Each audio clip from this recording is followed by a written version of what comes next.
11:30 a.m., February 24th. Entering the town of Twin Peaks. Who is that? My name's Audrey Horn. Special Agent Dale Cooper. Isn't it too dreamy?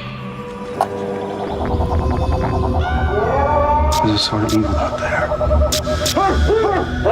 Something very, very strange in these old woods. The owls are not what they seem. In April of 1990, ABC aired a 2-hour pilot about a murdered homecoming queen in a small Washington town. Within weeks, who killed Laura Palmer became the most important question in America. More urgent than the Cold War, more pressing than your mortgage, more captivating than whatever your spouse was trying to tell you at dinner. Twin Peaks wasn't just a TV show. It was a cultural earthquake that cracked open the medium of television and proved that it could be art. Yet somehow this fever dream of backwards talking dwarfs, demonic possession, and damn fine coffee changed the entire landscape of what we watch today. Before we do dive into the Red Room, make sure you subscribe to the channel if you haven't already, because we're about to break down how one deeply weird show on a major network helped pave the way for pretty much everything that we binge watch today. And here's a friendly spoiler warning. If Twin Peaks has been sitting on your "I'll get to it someday" list, this video does contain spoilers to multiple major plot points. So if that's you, pause here, go watch the show, and come back to our channel, or maybe go watch one of our other videos. You won't regret doing either of those. Alright, let's jump in. Breaking every rule in the book. When Twin Peaks hit the airwaves in 1990, network television was a wasteland of formulaic sitcoms and procedural dramas where every problem wrapped up in 22 minutes with a life lesson and a hug. Then, David Lynch, an Oscar-nominated film director known for making movies that felt like nightmares, teamed up with writer Mark Frost to create something that defied every convention of the era. Twin Peaks was part murder mystery, part soap opera, part supernatural horror, and part absurdist comedy. This genre blending was virtually unheard of on network TV. You were kind of supposed to pick a lane. Crime procedural? Great. Nighttime soap? Fine. But all of them at once, seasoned with dream logic and existential dread? That was pretty insane, which is probably exactly why it worked so well. The show's narrative unfolded as an ongoing serial saga with long-term arcs, refusing to neatly resolve anything. The central murder investigation stretched across the entire first season and beyond. A quite bold departure from the usual TV formula of wrapping up crimes in a single episode. Audiences were instead expected to follow an intricate and continuous story. Miss an episode and you'd probably be completely lost, which was a novel but frankly terrifying concept in 1990 when you couldn't just stream it later. Visually, Twin Peaks brought a cinematic style to television that made everything else look like it was shot in someone's basement. Lynch treated each episode like an art house film. The pacing was oftentimes slow and deliberate, with atmospheric long takes that savored quiet details. Wind rustling through Douglas fir trees. A traffic light swaying in the breeze. Coffee being poured with religious reverence. This was all revolutionary. TV wasn't supposed to make you feel things through cinematography. Then there were the dream sequences. In episode 3 of Twin Peaks, Agent Cooper experiences a surreal vision set in a red-curtained room where a dancing dwarf speaks in backward dialogue and Laura Palmer whispers cryptic secrets. For many viewers alike, it was a genuine shock. Primetime network television had rarely ever ventured into such overtly surreal, unsettling territory. And this moment made it clear that this wasn't just another offbeat murder mystery. It was something much darker, stranger, and unconcerned with viewer comfort. The haunting musical score by Angelo Badalamenti was unlike anything else heard on mainstream television. That jazzy, melancholic soundtrack became inseparable from the show's identity. Prior to this, TV music rarely strayed from generic themes, but Twin Peaks proved that a cinematic score could elevate a series' emotional impact, and even become iconic in its own right. Nowadays, people obsess over TV soundtracks. In 1990, though, not many gave them much thought at all until Twin Peaks made them essential. Beneath its wholesome, small-town facade, Twin Peaks explored shockingly dark themes. Incest and abuse, addiction, mental illness, supernatural evils. The narrative delved into the shadowy side of classic Americana, revealing that behind the white picket fences lurked sordid secrets that would make your neighbor's scandals look quite quaint. This subversive depiction, basically Blue Velvet in serial form, went far beyond the typical family-friendly tone of network programming. Critics would later note that Twin Peaks dramatically expanded the emotional range of TV drama, introducing levels of pain, sorrow, and psychological unease rarely explored in primetime. In doing so, the series quietly rewrote television's contract with its audience. You were no longer tuning in for reassurance or tidy resolutions. You were signing up for an experience that could be disorienting, unsettling, and even transformative. And Twin Peaks proved that viewers were willing, even eager, to follow television into that darker and stranger territory. How ABC greenlit the weirdest show on TV. Perhaps the most miraculous part of all of this is that ABC actually aired this thing at all. In the late 1980s, ABC was struggling to compete with NBC's dominating lineup. ABC's leadership knew that they needed something fresh and daring in order to stand out. As former ABC president Brandon Stoddard once recalled, the network was trying to reinvent itself with more adult, more serious styled dramas. By 1988, David Lynch had earned a reputation as a visionary filmmaker, albeit one known for surreal and deeply unsettling content. It took forward-thinking executives at ABC to imagine that Lynch's offbeat style could translate to weekly television. Lynch's agent pitched the idea that bringing David Lynch to television could change the face of TV a little bit. Skeptical as some executives were, ABC greenlit a 2-hour pilot episode. One ABC VP said, "I don't know if this is going to work or not, but it's not going to be boring. We'll take the shot." The pilot impressed the network enough that they ordered a short run of episodes for spring of 1990. Behind the scenes, a young executive named Bob Iger, future Disney CEO, emerged as Twin Peaks' internal advocate. According to Mark Frost, Iger was a real champion of the show, defending it even as others were growing nervous. And there was plenty to be nervous about. ABC's parent company CEO reportedly found Twin Peaks kind of disturbing. In retrospect, ABC allowed Twin Peaks on air because they were desperate to try something groundbreaking, and they recognized the potential payoff if this risky experiment did strike a nerve. The result was a brief but shining moment when one of the strangest TV shows ever made occupied a primetime network slot and became a phenomenon. Who killed Laura Palmer? The question that ate America. From the moment it premiered, Twin Peaks hooked viewers with the mystery of Laura Palmer's murder. The question, who killed Laura Palmer, became ubiquitous quickly. Splashed across promos, press materials, and water cooler conversations nationwide.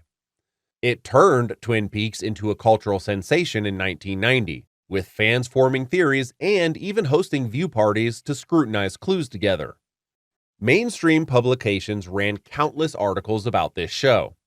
The mystery infiltrated pop culture so deeply that even those who didn't watch the show knew the catchphrase. It inspired parodies on Saturday Night Live and The Simpsons, spawned best-selling tie-in books, and even influenced fashion trends. However, ABC's intense focus on the Laura mystery eventually proved to be a double-edged sword. By hyping Twin Peaks primarily as a murder mystery, the network raised expectations that answers were coming, and coming soon. Towards the end of season 1, an ABC spokesperson promised the press that the killer's identity would be resolved in the season finale. And this was news to the creators. Mark Frost later revealed that he never made such a promise and had no intention of tying up the mystery so quickly. Lynch and Frost had envisioned the question of Laura's killers as an open-ended lure, something to keep the audience guessing indefinitely. In fact, Frost admits they deliberately withheld the solution as a survival strategy. They wanted to compel ABC to renew the show by leaving the network desperate to learn the answer also. It was clever, but ABC's public promise of a reveal left many viewers feeling misled when season 1 ended on a cliffhanger with no killer unmasked. The network had essentially oversold the mystery, creating an expectation that it failed to meet. Despite this hiccup, though, the "Who Killed Laura" craze only intensified over the summer of 1990. Twin Peaks became a full-fledged pop culture obsession, even becoming a sensation in Japan where the mystery attained cult-like popularity. At home, early internet bulletin boards saw hardcore fans trading wild theories. This level of interactive fan engagement, viewers poring over every symbol and clue, was groundbreaking at the time, prefiguring the kind of online fandom that would later surround shows like Lost. So, ABC had successfully created buzz few shows ever attain. Yet, by centering so much appeal on solving Laura's murder, they put the series in a perilous position. How long could you delay the answer that everyone was demanding?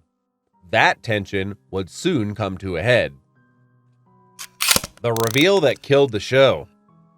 The most consequential turning point in Twin Peaks came midway through season 2, when the mystery of Laura Palmer's murder was finally resolved. Both David Lynch and Mark Frost have since said they opposed revealing the killer so early. Lynch argued that the mystery should have never been solved at all, while Frost believed it could have sustained the series far longer. Under pressure to boost sagging ratings, the reveal was scheduled for November of 1990. In the landmark episode titled Lonely Souls, viewers learned in shocking fashion that Laura's father, Leland Palmer, whom was possessed by the malevolent entity Bob, was the murderer. The climactic scenes were harrowing and brilliantly executed television, among the most intense moments TV had ever aired. Critics and fans today still laud that episode's dreamlike horror. Almost immediately after the reveal, Twin Peaks lost a big chunk of its audience. For many casual viewers, the central question that had kept them glued each week was now answered, and they drifted away unsure of what the show would offer next. The sense of urgency and mystery that had fueled the Twin Peaks craze had now inevitably dissipated. After that, the series struggled to find a new narrative drive. The writers explored unrelated subplots, some quirky, others outright odd. But the momentum ultimately faltered. Without that unifying question of Laura's fate, the show's sprawling ensemble started to feel unfocused.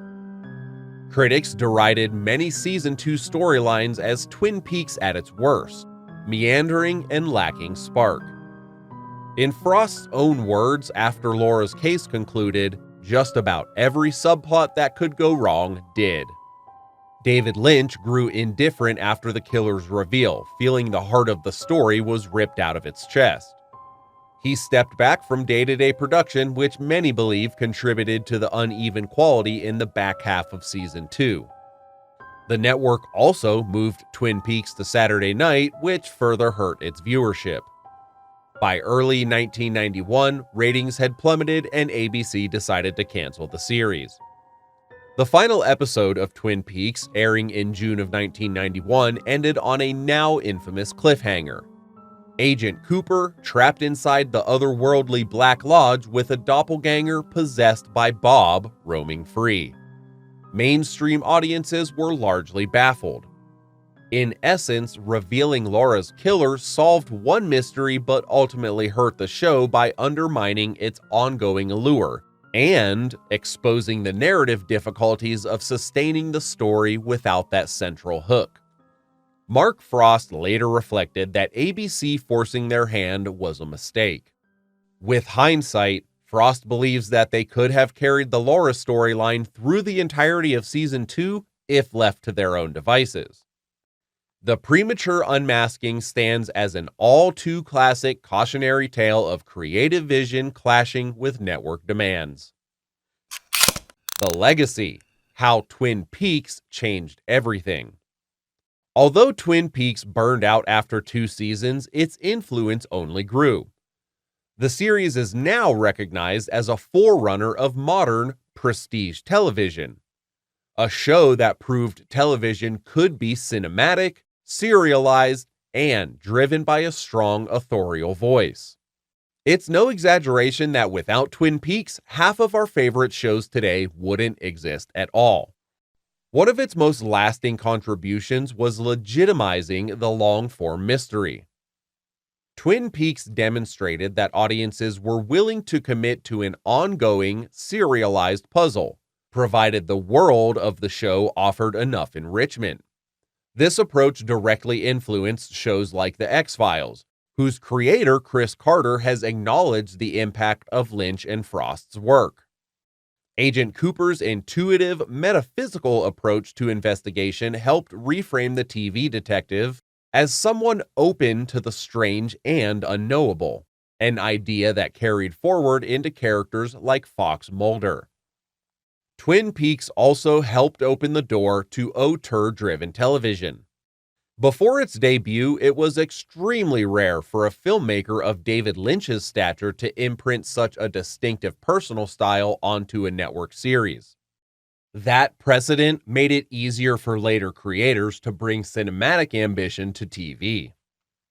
One of the clearest beneficiaries was The Sopranos, whose creator David Chase has cited Twin Peaks as an influence, particularly in its use of surreal dream sequences and symbolic storytelling to explore interior psychology. From there, the lineage only continues. Shows like Breaking Bad inherited the willingness to treat television as a visual and tonal art form, embracing striking cinematography, moral ambiguity, and occasional departures from realism.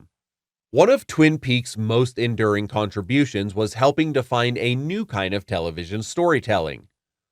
The eerie small town where wholesome surfaces conceal dark, often supernatural secrets. While this idea did exist before, Twin Peaks popularized it in a serialized TV format and proved it could sustain deep mythology and emotional weight. Later series would repeatedly draw from this template, including Stranger Things, whose creators have acknowledged Twin Peaks as an influence on its vision of an idyllic American town slowly unraveling under otherworldly forces. More broadly, Twin Peaks helped to legitimize horror and the supernatural as components of serious prestige television. At a time when network TV rarely ever ventured into genuine terror, the series delivered imagery that was deeply unsettling. Most famously, the sudden, nightmarish appearances of Bob, which remain among the most disturbing moments ever broadcast. Twin Peaks also managed to change how audiences engaged with television.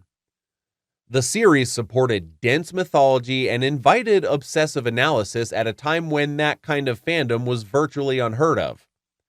In 1990, fans were already dissecting symbols and theories on early internet forums, anticipating the online speculation culture that now surrounds nearly every genre of series. From the ominous, existential noir of True Detective to the surreal, reality-bending experimentation of Legion, echoes of Lynch's sensibility remain unmistakable. Animated series such as Gravity Falls, as well as video games like Alan Wake, have all paid explicit homage to Twin Peaks' imagery, tone, and themes. Over 3 decades later, the show's fingerprints are simply everywhere. Not because others copied it outright, but because Twin Peaks permanently expanded what television was allowed to be. Strange, frightening, emotionally dense, and endlessly interpretable. The 2017 revival, proving it still had it. After its cancellation, Twin Peaks never quite faded away. It rather grew into a full-blown cult phenomenon. More than 25 years later, the series returned with Twin Peaks: The Return, an 18-part continuation on Showtime that rejected nostalgia in favor of something far stranger and far more ambitious. Granted unusual creative freedom, David Lynch directed every episode and reunited a lot of the original cast. Set 25 years after the original story, a timeline famously foretold in the finale, the revival delivered partial answers while plunging even deeper into abstraction, uncertainty, and cosmic horror. Critics hailed The Return as a landmark achievement. Being freed from broadcast constraints, Lynch was able to push television into experimental territory, most notably with an episode that played like an avant-garde art film exploring atomic age terror. While some viewers that were expecting a conventional sequel were alienated, the series was widely praised as one of the boldest works ever produced for television. More than anything, The Return reaffirmed Twin Peaks' legacy as true auteur television. Its haunting, unresolved ending reignited speculation and debate, proving the series still had the power to mystify modern audiences. Its influence was immediate. Damon Lindelof cited it as a key inspiration for HBO's Watchmen. Whether or not Twin Peaks ever returns again, the 2017 revival stands as a daring final statement, one that showed television had finally caught up to what Lynch was doing decades earlier. Conclusion: television was never the same. Looking back on this, we want to answer how and why Twin Peaks changed TV forever. That's because it proved, once and for all, what the medium of TV was capable of. At a time when network television was seen as both disposable and formulaic, Twin Peaks shattered expectations. It showed that television could be cinematic, serialized, emotionally complex, and even unapologetically strange, and that audiences would follow along eagerly if the vision was bold enough. Twin Peaks basically introduced a new vocabulary of weirdness and sophistication to primetime TV, a legacy now seen in countless dramas that emulate its tone or structure. Even decades later, the mention of Twin Peaks conjures images of red curtains and damn fine coffee, a testament to how deeply it embedded itself into pop culture. Almost every major prestige drama that follows owes Twin Peaks a debt. Without Twin Peaks, there is no The X-Files. There is no The Sopranos. There's no Lost, no Breaking Bad, no Stranger Things. And likely no modern appetite for shows that ask viewers to sit with ambiguity instead of getting tidy answers. Without this show, television might still be dominated by stories that reset neatly before the credits roll. By breaking the rules, Twin Peaks taught future creators that television did not need to play it safe. By refusing to explain everything, this show invited interpretation rather than closure. And by trusting audiences with something challenging, it also raised the bar for what television could be. So the next time you're watching a prestige drama of some sort with dense mythology and striking cinematography, or maybe one that's loaded with more questions than answers, pour yourself a damn fine cup of coffee, and give thanks to David Lynch and Mark Frost for proving that television could be this daring, this weird, and this damn good. And now we want to hear from you. When did Twin Peaks first hook you? And which modern show do you think carries its DNA the most? Were you watching Twin Peaks live in 1990? Or did you discover it years later when television finally caught up? Drop your thoughts, theories, and hot takes all in the comments below. We'll be in there reading every single one of them with you. If you enjoyed this deep dive into Twin Peaks, then do us a favor and hit the like button. And if you love thoughtful, nostalgia-driven looks at the shows that shape television, subscribe to our channel if you haven't already. Here on Dial-Up Days, we've got plenty more weird and wonderful TV history coming your way. Until the next time, keep it strange and trust the mystery. And we'll catch you in the next one. Thank you so much for watching.